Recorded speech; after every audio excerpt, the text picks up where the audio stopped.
Einn af vorbúðunum í sjónum við Norðurland hnúfubakkurinn sem fer að sjást þar snemma í maímánuði.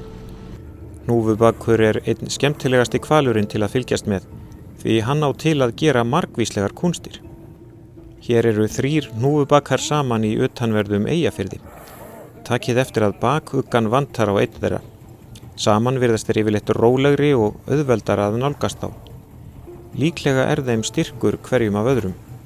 Allar skepnur óttast það óþekkta og fyrir fólk nokkuð ógnvænleg tilhugsun að koma mjög nærri svona gríðarstórum skepnum.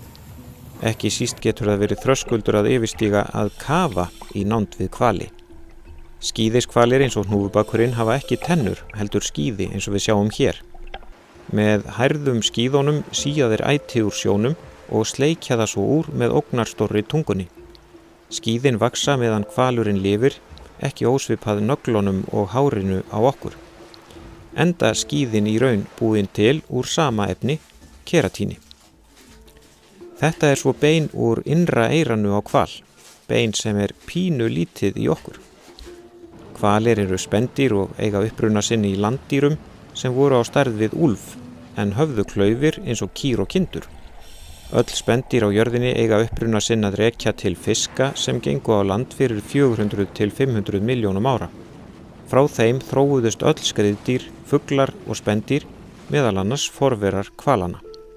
Því má segja að hvalir séu skepnur sem hurfu aftur ofan í sjóinn eftir dvöl á landi. Heyrnin í þeim á sér sömu rætur og heyrnin í okkur til dæmis.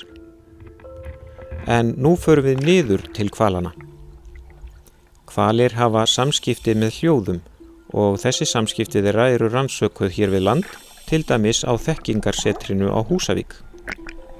Einkennandi fyrir hnúfubakkinn eru risastór bægslin sem gjarnan eru alsett hrúðurkörlum og öðrum sníkjudýrum. Bægslin eiga líka stóran þátt í því að gera hnúfubakkinn eftirsóknarverðan í hvalaskoðun. Hann þekkist líka langt að á þessum stóru og hvítu bægslum. Sömuleiðis sporðurinn meira og minna hvítur að neðan, en mynstrið á neðanverðum sporði hnúfubakksins líkt og fingraförin á okkur.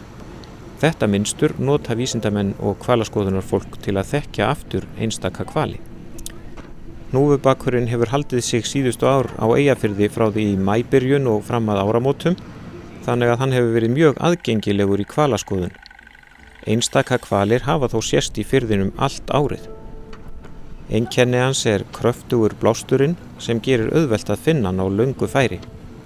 Hér út við Kolbeinsey veifar hnúfubakkurinn okkur, eða hann að berja af sér hrúðurkarlana.